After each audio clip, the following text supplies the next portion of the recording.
हमारे साथ हमारे सामने नजर आ रहा है। वो रुझान भी आप देख लीजिए, जहां लगातार आगे पीछे की स्थितियां बनी हुई हैं। कोंटा से कांग्रेस प्रत्याशी कवासी लखमा पीछे, लेकिन कमलनाथ क्या कुछ कह रहे हैं वो सुन लीजिए। पर हम बड़े आराम से सर बीजेपी के बड़े लीडर मध्य प्रदेश आ गए हैं। वो आ गए हैं। बड़े लीडर्स का तो वोट चलता नहीं भाई, वोट तो पब्लिक का चलता है। सर सरकार बन रही है। आप लोग क्या करिएगा? देखिए, कमलनाथ इस वक्त कांग्रेस की ओर से मुख्यमंत्री का चेहरा भी है।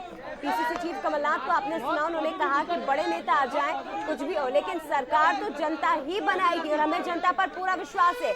बड़ी खबर दतिया से, दतिया विधानसभा सीट नरोत्तम मिश्रा पीछे हो गए हैं। ये इस वक्त की बड़ी खबर है। दतिया विधानसभा सीट बीजेपी की, नरोत्तम मिश्रा सीट से पीछे हो गए हैं। इस वक्त की सबसे बड़ी खबर। बिल्कुल, गृह मंत्री नरोत्तम मिश्रा दतिया से मध्य प्रदेश में नरोत्तम मिश्रा पीछे नजर आ रहे हैं और लगातार, जैसा कि मैंने पहले भी कहा था जया, कि यहां पर बड़ा कड़ा मुकाबला इस बार देखने को मिलेगा। चलिए, मेहमान भी मध्य प्रदेश से हमारे साथ बने हुए हैं। हमारे साथ कांग्रेस से प्रवक्ता मंजरी जैन भी हमारे साथ मौजूद हैं, उसके अलावा रवि वर्मा भी हमारे साथ मौजूद हैं।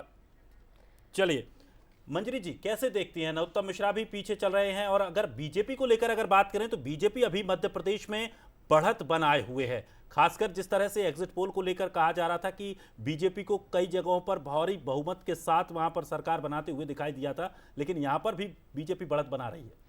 देखिए, ये तो सामने दिख रहा है कि जो एग्जिट पोल है वो आगे चलकर एग्जिट पोल में तब्दील होगा।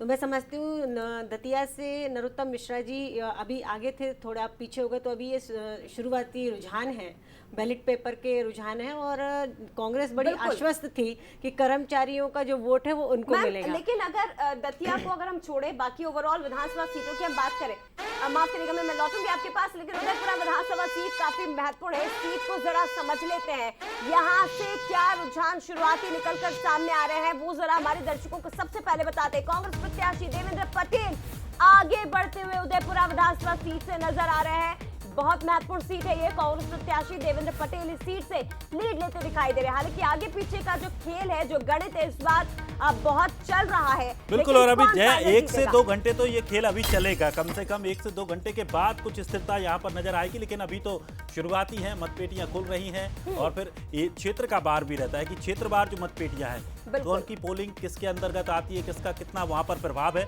उसका असर भी यहाँ पर देखने को। और चलिए अगली सीट राजनांदगांव, छत्तीसगढ़ की राजनांदगांव विधानसभा